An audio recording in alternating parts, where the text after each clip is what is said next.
O que precisamos ter em mente é que todo o ensino bíblico é sempre complementar, nunca divergente. A mesma Bíblia que ensina que somos amados por Deus, também nos ensina a importância de sermos agradáveis a Ele.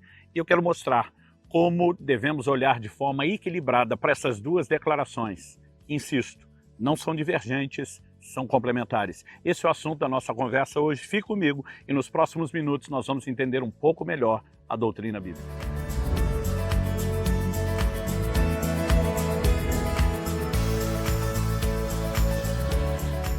Hoje na cidade de Pariquera-Sul, passando para trazer mais uma palavra ao seu coração. E o texto que será o ponto de partida dessa nossa reflexão está em Mateus, no capítulo 3, nos versos 16 e 17. Depois de batizado, Jesus logo saiu da água. E eis que os céus se abriram e ele viu o Espírito de Deus descendo como pomba, vindo sobre ele. E eis que uma voz dos céus dizia: "Este é o meu Filho amado, em quem me agrado." O que é declarado da parte do Pai Celestial sobre Jesus Cristo é que ele era um filho amado, mas o Pai também diz: "em quem me agrado." Ou seja, Jesus era tanto amado por Deus como agradável a Deus. Ou seja, Jesus era tanto amado por Deus como agradável a Deus. Esse é o foco da nossa conversa, amado e agradável. Há um tempo atrás, eu me lembro de uma pessoa que me viu pregando sobre dedicação ao Senhor. E ele falou: "Olha, o dia que você entender a revelação do amor de Deus por você, você vai parar de se preocupar com essa coisa de dedicação." Eu olhei para ele e falei: "Como é que é?" Ele falou: "Olha, eu tive uma revelação que mudou minha vida." Eu falei: "Então, compartilhe a revelação."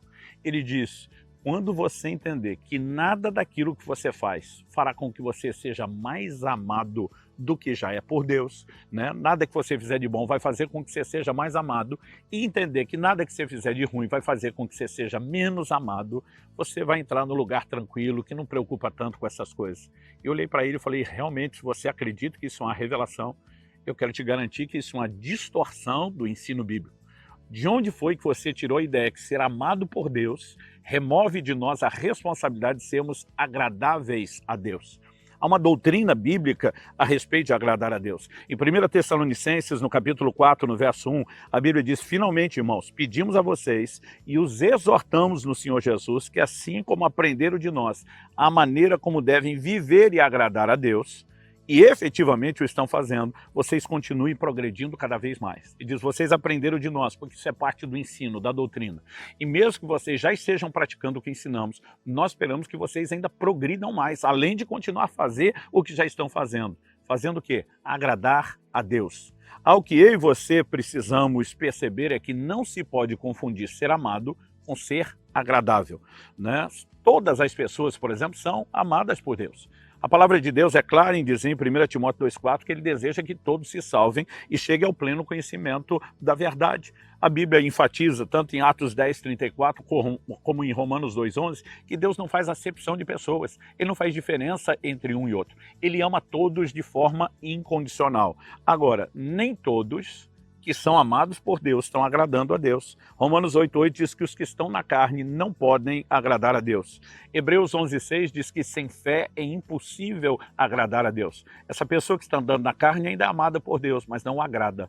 Essa pessoa que está sem fé ainda é amada por Deus, mas não o agrada. Nós precisamos entender que são coisas completamente diferentes. E alguns estão tentando sugerir uma graça que anula a responsabilidade de agradar a Deus. Não, se o favor de Deus, o seu amor incondicional me tocou, eu não preciso pensar em nenhuma responsabilidade de agradá-lo. Isso é antibíblico. Essa não é a revelação da graça. Aliás, Hebreus capítulo 12 nos diz nos versos 28 e 29. "Por isso, recebendo nós um reino inabalável, retenhamos a graça." Está falando da graça que tem que ser retida, não desperdiçada. "Pela qual sirvamos a Deus de modo agradável, com reverência e temor, porque nosso Deus é fogo consumidor." A graça nos faz nos comportar, servir a Deus de forma agradável.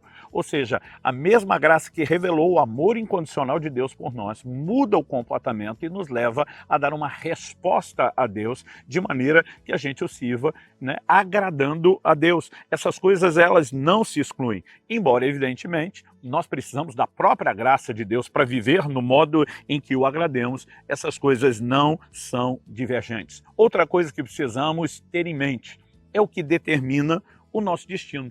né, um questionamento que nós precisamos fazer.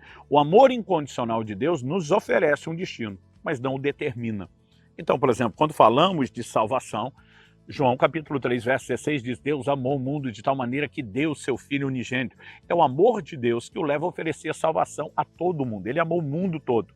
E ele proveu a salvação por meio de Jesus Cristo. Agora, a pergunta é: todos foram amados e a oferta de salvação foi disponibilizada a todos. O amor incondicional já decidiu o destino de salvação de todos? Não. A Bíblia é clara. O Senhor Jesus diz: quem crer e for batizado será salvo, e quem não crer será condenado. Essa pessoa que não crê, ela é amada por Deus? Claro que é. Mas o amor incondicional de Deus, mesmo por ele que não crê, vai mudar o seu destino de condenação? Não. O que muda o destino dessa pessoa é a resposta que ela dá ao amor incondicional.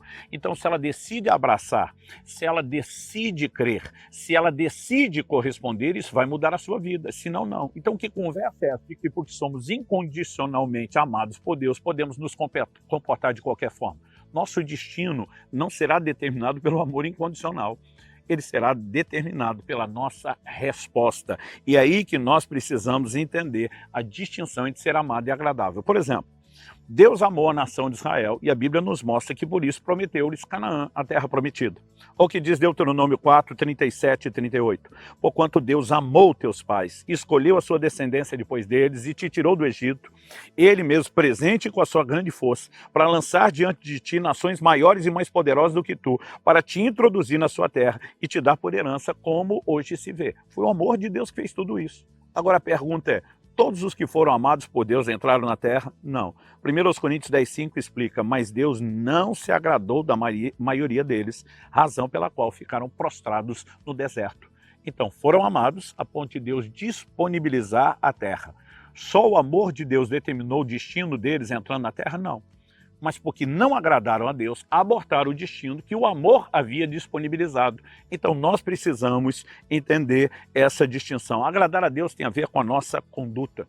Colossenses capítulo 1, versos 9 e 10 diz o seguinte: por essa razão também nós, desde o dia em que soubemos disso, não deixamos de orar por vocês e de pedir que transbordem de pleno conhecimento da vontade de Deus em toda a sabedoria e entendimento espiritual. Dessa maneira poderão viver de modo digno do Senhor, para o seu inteiro agrado, frutificando em toda boa obra e crescendo no conhecimento de Deus. Como agradar inteiramente a Deus, com uma conduta diferenciada, de modo digno, né, do Senhor, onde se frutifica em toda obra, onde se cresce no conhecimento de Deus. E não apenas dizendo: porque sou amado por Deus, posso viver de forma irresponsável. Nós olhamos para a palavra de Deus e precisamos reconhecer que alguns comportamentos não influenciam essa questão de agradar a Deus ou não. Nem toda questão ela vai entrar nesse mérito. Em 1 Coríntios 8,8, Paulo diz: não é a comida que nos torna agradável a Deus, pois nada perderemos se não comemos e nada ganharemos se comemos. Mas ele vai se concentrar em um comportamento que deve refletir o caráter de Cristo. Então, em relação a isso, nós temos orientações sobre a forma como vivemos a vida familiar. Colossenses 3,20, filhos, em tudo obedeçam seus pais, pois fazer isso é agradável diante do Senhor. Então, uma resposta, né, onde agradamos a Deus, decidindo viver seu modelo de família. A maneira como nos relacionamos com o corpo de Cristo. Paulo diz: se o teu irmão se entristece por causa do que você come, você já não está andando segundo o amor. Ele diz isso em Romanos 14, de 15 a 18. No final, ele vai dizer, né, que aquele que desse modo serve a Cristo é agradável a Deus e aprovado pelas pessoas, quando anda em amor para com as pessoas. Uma das formas de agradar a Deus, a maneira como nos relacionamos com a sociedade, né? O apóstolo Pedro diz em 1 de Pedro 2, 19 e 20, porque isso é agradável a Deus, que alguém suporte tristezas sofrendo injustamente por motivo da sua consciência para com Deus.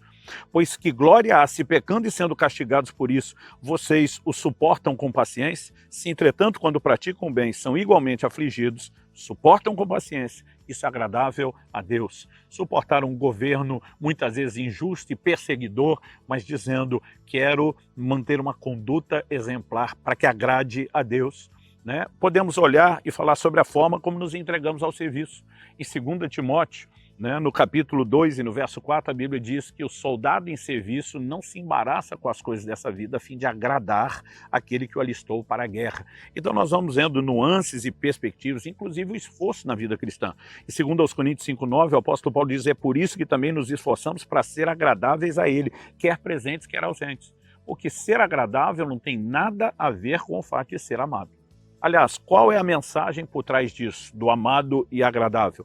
Ser amado por Deus ressalta a importância que nós temos aos olhos dele. Ele nos ama porque somos importantes aos seus olhos. Agora, ser agradável a Deus ressalta a importância que ele tem para nós. Agora, só porque eu sou importante para ele, amado de forma incondicional, eu não tenho que agradá-lo, ou seja, ele não tem importância nenhuma para mim. O maior mandamento, que é amar a Deus de todo o coração, revela que o lugar mais elevado de importância pertence a Deus. E como que ele não terá esse lugar no meu coração? Nós olhamos para o exemplo de Jesus, né, que o Pai está dizendo: eu amo, é o Filho em quem me agrado. Em João 8:29 diz: aquele que me enviou está comigo, não me deixou só, porque eu faço sempre o que lhe agrada. Não me deixou só, não apenas por causa do amor incondicional, mas também porque eu faço sempre o que lhe agrada, né? Nós olhamos para a determinação bíblica e a mensagem por trás disso é: ser amado por Deus fala da nossa importância aos olhos dele. Sermos agradáveis a Deus fala da importância que ele tem para nós e da nossa disposição de colocar o tempo todo um sorriso no rosto dele, correspondendo ao que ele fez. Quando a Bíblia diz que temos que viver do modo digno do Evangelho de Cristo, não é que nossas obras nos dignificam, mas nós temos que dignificar o Evangelho que nos deu dignidade, que obra nenhuma poderia dar. É uma resposta de amor e gratidão a Deus. Em 1 João 3:22, a Bíblia diz: e aquilo que pedimos dele recebemos, porque guardamos os seus mandamentos e fazemos diante dele o que lhe é agradável. Como agradar a Deus? É só entender o que ele quer. Efésios 5:10 diz: tratando de descobrir o que é agradável a Deus, tudo aquilo que ele sinalizou na sua palavra, o que ele espera da nossa conduta. Nossa resposta irá agradá-lo. E ela sempre será uma resposta ao amor dele, incondicional, que se manifestou primeiro. Não se trata de um ou outro, e sim, tanto um quanto o outro.